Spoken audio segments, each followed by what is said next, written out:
Bonjour, alors ce coup-ci, je suis venu vous parler de l'équipement que j'utilise pour cuisiner. Alors pourquoi je fais cette vidéo, c'est que en fait là je viens juste de réaliser qu'en fait quelque part j'ai jamais utilisé beaucoup de choses, mais réellement là j'utilise moins de choses que je le pensais.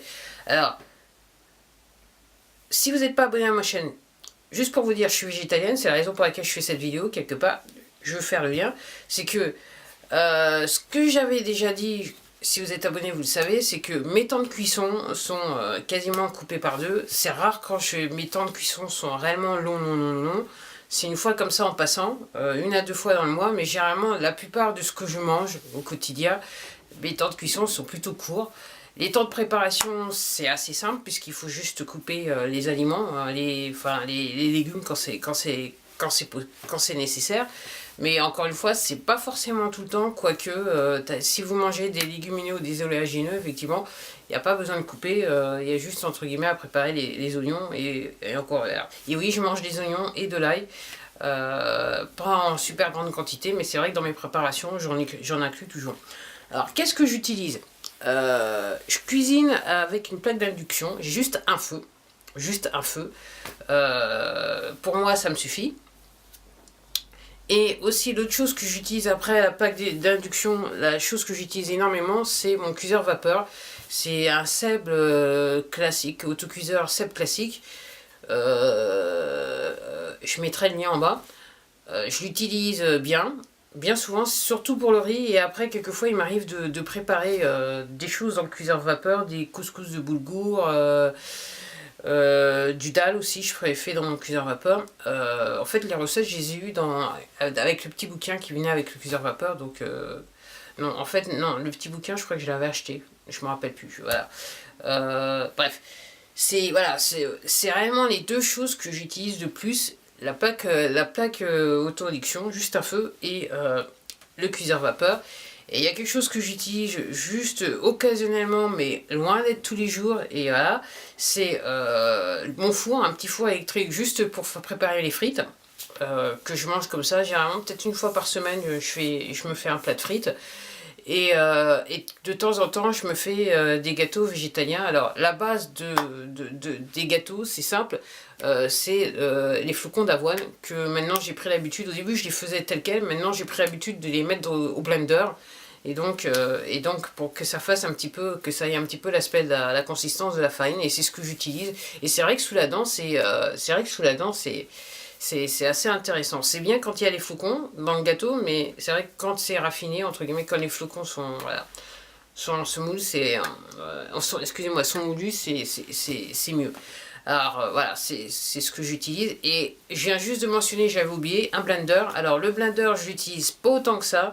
Quand mes bananes, alors en plus de ça, c'est un blender premier prix, donc et je pense qu'il va peut-être pas tarder à me lâcher parce que entre guillemets quand je vais à fond avec, j'ai de la fumée qui sort du blender, donc je pense que le moteur va pas tarder à mourir.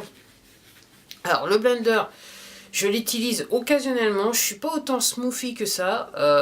Honnêtement, en termes d'oxydation des fruits et tout ça, des fruits et des légumes, je préfère entre guillemets les manger les fruits au naturel plutôt que les oxydés. Alors, quand j'utilise le blender, c'est que soit le fruit est sur le point de tourner de l'œil, si vous voyez ce que je veux dire. Dans ce cas, je veux pas trop le perdre et autant le manger, autant entre guillemets le boire en smoothie. Ou ce que je fais, je l'utilise le fruit, je le blinde et je fais entre guillemets des glaces avec, des sorbets que je congèle. De reste, ça me fait penser que j'en ai un à la myrtille et à la banane, il faudrait que je mange, et un autre à la pêche plate. Et aussi ce que je fais quand mes bananes, parce que c'est vrai qu'au petit déjeuner je mange des bananes, quand les bananes sont un petit peu, quand la peau est extrêmement noire, j'aime pas trop, moi j'ai pas trop le goût, alors tous les goûts sont dans la nature. Ce que je fais, c'est que je le mets au petit déjeuner le matin dans le blender avec les dattes et compagnie, donc vous savez ce que je veux dire. Un petit peu de sucre et un petit peu d'arôme à la vanille. Bon, en fait, je fais un smoothie. Mais encore une fois, c'est rare. J'avoue que le dernier que j'ai fait, c'était pendant l'été. Ouais. Et c'est tout. Et depuis, bon, ça fait un bout de temps. Et c'est vrai que bon, je l'utilise aussi pour Donc pour moudre mes flocons d'avoine et mes graines de lin, que je mange quelquefois, ça dépend, parce que c'est vrai que le soir je suis plus salade qu'autre chose, et donc je l'utilise pour moudre l'avoine et les graines de lin ensemble, et après comment ça s'appelle, je saupoudre sur ma salade, voilà, on va dire ça comme ça. Donc voilà les éléments, les équipements, je dirais, que j'utilise. Alors bien sûr, j'ai quelques casseroles, j'ai un petit faitout comme ça, j'ai une poêle, j'ai 2 poêles et des casseroles. En fait, voilà, c'est juste un faitout, une casserole de 24 cm, non, de 18, je crois bien. Non, c'est 16 la casserole et 20 le faitout. Et une petite casserole que je prépare de temps en temps mon couscous. Mais en fait, j'utilise pas beaucoup, tout ça pour vous dire, j'utilise pas beaucoup de choses. Et surtout, en termes de temps de cuisson, je suis réellement, c'est voilà, diminué de moitié. C'est ça l'avantage d'être végétalien réellement. Et vu mon état de santé, effectivement, je m'arrange pour préparer pour plusieurs jours. Et après, je congèle comme ça, c'est bon. Voilà, donc tout ça pour vous dire qu'il n'y a pas besoin de beaucoup. Et en fait, pour tout vous dire, je me demandais, est-ce que j'allais pas m'acheter un autre autocuiseur ou un autre autocuiseur et juste, entre guillemets, cuire tout à l'autocuiseur. Alors, je sais pas encore quelque chose que j'ai fait. Après, ça va dépendre de pas mal de choses, mais je me demandais si c'était pas... c'était pas mon plan. Et à l'arrière-plan, vous devez entendre la chatte qui est en train de gueuler, comme d'hab.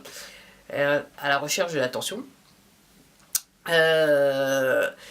Et oui, et ouais, je me demandais si c'était pas mieux vu ce que je cuisine, et surtout il y a une rapidité. Enfin, pourquoi j'utilise la plaque à induction, c'est qu'il y a une rapidité de cuisson, et avec le cuiseur vapeur, en ce qui me concerne avec les aliments que je cuisine, surtout quand je veux faire des légumes à la vapeur, effectivement il y a un temps de cuisson et puis il y a aussi une saveur gustative que j'aime bien en faisant à l'autocuiseur. Donc peut-être 2, je sais pas, je suis pas sûre. Bon, bah je vais vous laisser, voilà, tout ce qu'il faut pour les équipements de base pour moi qui me servent pour préparer ma petite cuisine végétalienne. Très contente et ouais. Et je me dis, ouais, en fait, c'est plutôt simple à faire. C'est simple à vivre en ce qui me concerne. Voilà, c'était tout pour moi. En attendant, comme d'hab, je vous souhaite un tas de bonnes choses, c'est le cas de le dire. Et surtout, prenez soin de vous. J'allais vous dire bon appétit. C'est pour ça que je me disais, est-ce que c'est bien que je vous dise bon appétit? Peut-être que, je sais pas. C'est à vous de voir. En attendant, prenez bien soin de vous. Et je vous dis à la prochaine vidéo. Au revoir.